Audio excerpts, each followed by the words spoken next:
Hey guys, this is Mindy Lane from CrossFit Intense, and I'm here today to introduce the workout standards for the stone and double workout, which is workout number 3. Actually, we are out of order today. We have a good stone lifter here today at Intense, and we wanted to utilize him for this workout. A couple of things that we wanted to touch on before we get into the standards of that workout. We are going to be releasing the final heat assignments throughout today and tomorrow. If you all could please be patient with us. We did release the women's novice category this morning. Because of the dozens of emails that we have received, we're wanting to kind of take our time as we release those so we're able to capture anything that might be wrong with the heat assignments, and so we can make the appropriate substitutions. We are no longer accepting any substitutions. However, we are processing the substitutions that were requested prior to last weekend. So once again, Women's Novice is already out there. If you haven't seen it yet, or if you know some women that are in the Novice Division, make sure you refer them to the intensegames.net website so they can confirm that they are listed correctly in the heat. And also as a reminder, the check-in for the Winter Chiller morning is at 7:30. The meeting for the rules that morning will be at 8:15. So make sure, again, that you circulate all this information to everybody. If you know someone that doesn't sit at a computer all day, that possibly doesn't have Facebook, make sure you refer them to these videos. We will be releasing one a day this week. Tomorrow we will release the standards for the second workout, and Thursday we anticipate releasing the standards for the semi-final workout. So today I want to introduce Justin Kane. He's our local farm boy. So he's good at lifting stones. And the third workout for the Winter Chiller, and this is one of the workouts that everybody will be completing if you've registered, is a stone ladder, and the tiebreaker for the stone ladder is double unders. The weights for the stones for the women, a 40-pound slam ball. We don't have a stone that small. And then they will proceed to the stone at the 70-pound mark, 90 pounds, 110, 130, 140, 150, 170, and also a 200-pound stone possibility for the ladies.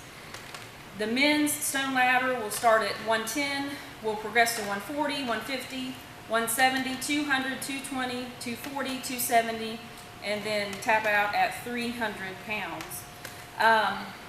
And the way this workout will happen, at the top of each minute, the athletes will progress up the ladder. So for the first minute, you'll do the 110. If you're a man, at the second minute, you'll do the 140, so on and so forth. A little change this year, the athlete must exhibit control of the stone on their shoulder by releasing one hand from the stone. And when that hand is released, that must clear or break outside the plane of your body. So we're going to have Kane demonstrate exactly what that is this year for us. So as always, the stone has to be lifted from the floor or the stall mat. Bring the stone up to his shoulder.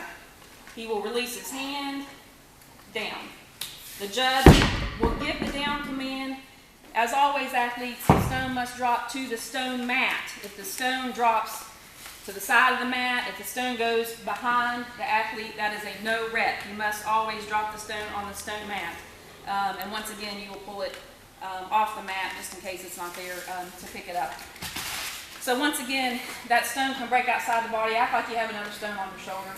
So he can go above his head, the hand above his head. You know, he can go up high with his hand into his body this way, as long as it's here or outside the body. Anywhere here, even a little closer to his head is fine, as long as it has broken the plane of his body. So once again, the athlete will be given the down command for the judge.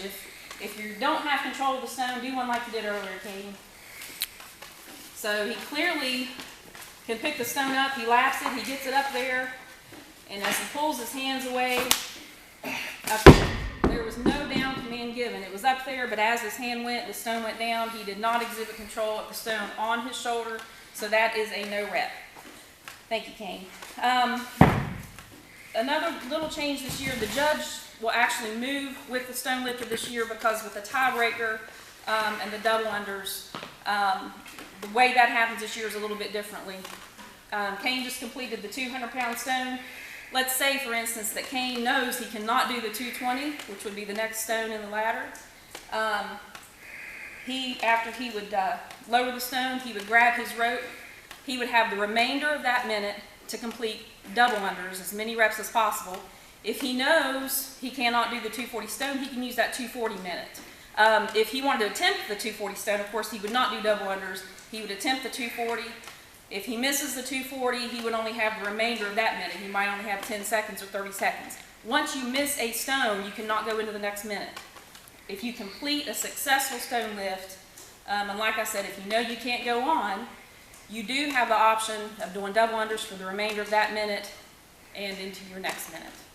I believe that's all we have for you today. Stay tuned for tomorrow. We will be releasing the second workout. If you have any questions, email Johnny at crossfitintense.com. See you later.